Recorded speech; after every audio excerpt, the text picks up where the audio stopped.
Effectivement, c'est un petit peu particulier en raison de la censure du gouvernement de Michel Barnier. La loi de finances pour 2025 n'a pas pu être adoptée et cela a des conséquences. D'abord sur les retraites, celles-ci seront revalorisées de 2,2% à hauteur de l'inflation. La revalorisation prévue initialement dans le budget 2025 de la sécurité sociale était de 0,8%, mais le budget n'ayant pas été adopté, ce sera donc 2,2%, plutôt une bonne nouvelle pour les retraités vendéens. Autre conséquence de la crise politique que nous connaissons, les tickets aux cartes restaurants ne peuvent plus être utilisés dans les grandes surfaces depuis aujourd'hui.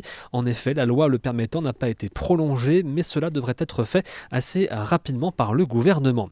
Enfin, si vous êtes propriétaire d'un logement meublé et que vous le louez, il y a aussi beaucoup de changements. D'abord, la baisse des abattements fiscaux de 50% pour les biens classés et les chambres d'hôtes et de 30% pour les biens non classés. Les communes ont également désormais plus de pouvoir pour réguler la location en mettant par exemple en place des quotas ou des zones interdites pour les logements locatifs dans leur plan d'urbanisme. Toujours dans cette même catégorie, des logements, ceux classés G au diagnostic de performance énergétique sont désormais interdits à la location meublée et non meublée.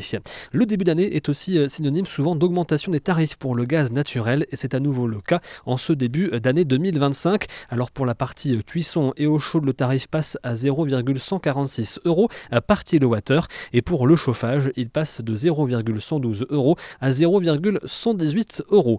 Autre augmentation, celui du prix du paquet de cigarettes. Une hausse qui diffère selon les fabricants et les produits. Elle pourra aller jusqu'à 1 € de plus pour un paquet de 20 cigarettes. La majorité des paquets passeront ainsi la barre des 12,50 €. Les cigares, le tabac à chauffer et les paquets de tabac roulé sont également concernés. Et puis, dernière augmentation, celui des tarifs postaux, puisque la Poste va revaloriser l'ensemble de ses tarifs de 6,8% en moyenne. À titre d'exemple, le timbre lettre verte augmente de 10 centimes à 1,39 €.